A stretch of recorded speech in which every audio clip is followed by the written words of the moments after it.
24 घडामोडी, श्वास चालू घडामोडींचा। नमस्कार, न्यूज 24 घडामोडीमध्ये आपले स्वागत आहे। बंद घराचं कुलूप तोडून कपाटातील 1,62,000 रुपये किमतीचे सोन्याचे दागिने आणि रोख रक्कम चोरून नेणारा सराईत आरोपी गुन्हेगाराला पकडण्यात स्थानिक गुन्हे शाखेच्या पथकाला यश आलंय। तुषार भोसले असं या आरोपीचं नाव असून त्याला पाथर्डी एसटी स्टँड इथून सापळा लावून जेरबंद करण्यात आलाय।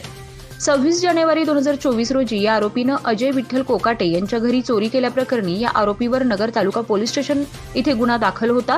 दरम्यान 1 मार्च रोजी पोलीस निरीक्षक दिनेश आहेर यांना गुप्त माहिती मिळाली, त्यानुसार त्यांनी तुषार भोसले याला पाथर्डी येथून ताब्यात घेतलंय।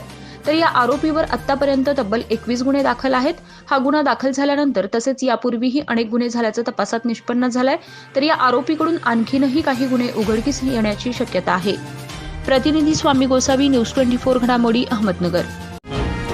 अशाच घडामोडींचा आढावा घेण्यासाठी आजच आमच्या YouTube चॅनलला सबस्क्राइब करा आणि पाहत रहा न्यूज 24 घडामोडी।